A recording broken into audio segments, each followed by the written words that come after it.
The federal government has introduced a new fiscal regime with tax exemptions aimed at revitalizing Nigeria's oil and gas sector in response to the ongoing divestments in the industry. Now, the Minister of Finance and Coordinating Minister of the Economy, Mr. Wale Odun, disclosed this through a statement by his Director of Information, Mr. Mohammed Manga.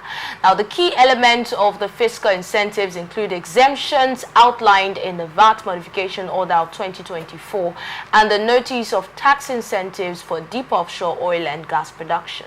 These provide VAT exemptions for energy products such as diesel, liquefied petroleum gas, and clean energy infrastructure like electric vehicles and LNG infrastructure. The deep offshore oil and gas sector will also benefit from new tax reliefs under this regime, which is expected to attract significant investment and lower operational costs in the industry.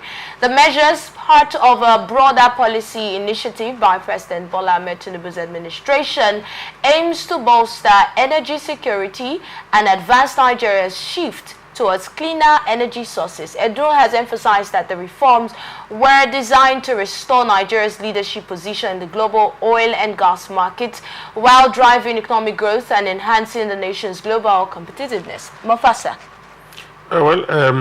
If there is sincerity of purpose and intention, is a good one. Business and investors thrive in an environment that is enabling. You know, the tax incentive is a good one. I mean, if you look at what is even currently happening in the oil industry, we know that a lot of things need to be done, you know, to not just attract investors, to also make it easy for the people who are the, you know, end consumers of, you know, the petroleum products.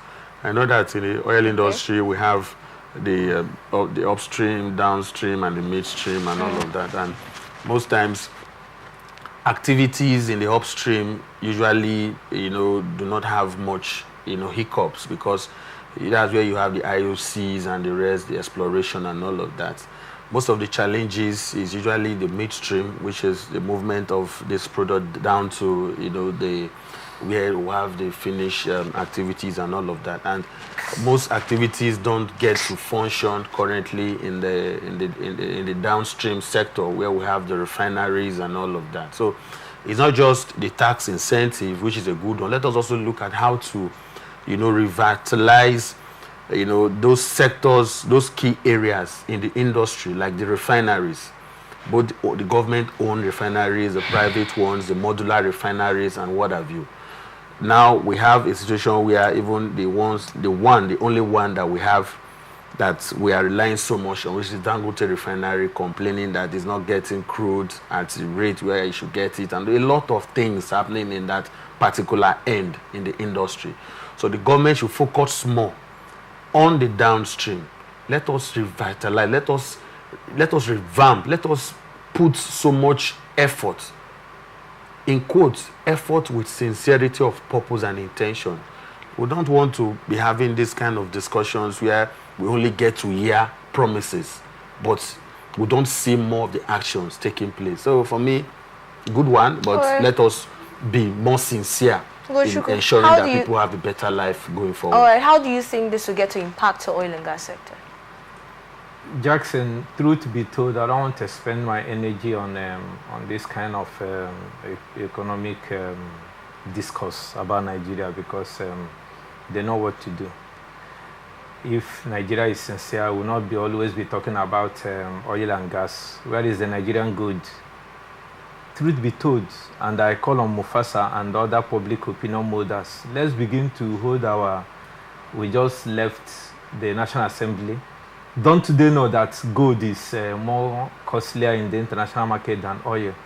If Nigeria is mining gold for the interests of the generality of Nigerians and shared in the fact, we should be talking about more money in Nigeria and more. When everything is streamlined towards oil. In River State since this year, I don't think anybody has bought gas, I mean the cooking gas, less than 1,002. the one that is produced. I just bought a kg of LPG a couple of days back, 1,450. Okay. No, that's what I'm saying. I say since this year, I'm not trying to talk about less than 1,200. That's I just want to peg because I know that it fluctuates between 1,004, 1,300, 1,450, 1,500. Yeah, point. So I don't want to waste my time about these economic policies of Nigeria and tax, giving tax waiver because maybe their people now have entered into the gas sector more and they want to give them waiver. Where have they been since Nigerians have been crying about gas? And where all the gas-powered vehicles that Bola Tinubu, the president, promised us when he removed the fuel subsidy, where are they on the routes? So all these frivolities and all these talking about this particular. First of all, you are undermining the story, right? So it's not frivolity, it's not shenanigans. And then second of all, you are here and we're going to talk about it. So you said you don't want to waste your energy. That would not be you wasting your energy. I mean, because of even Dangote, there is something Mufasa says. Dangote has been promised that so barrel of oil or crude will be given to him. How many is he getting?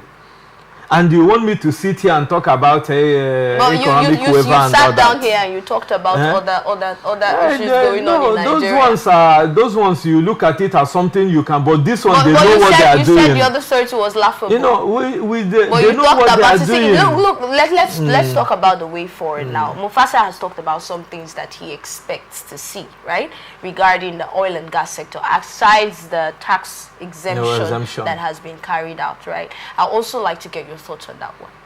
No, my thought about the way forward is that the Nigerian government should,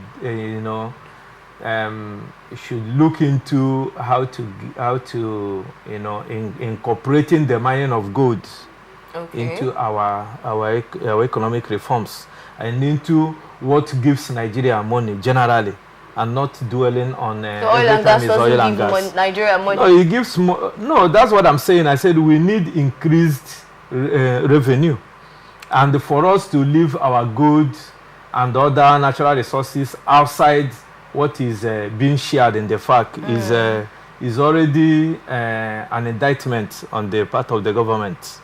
So that's the only way forward. All right, let's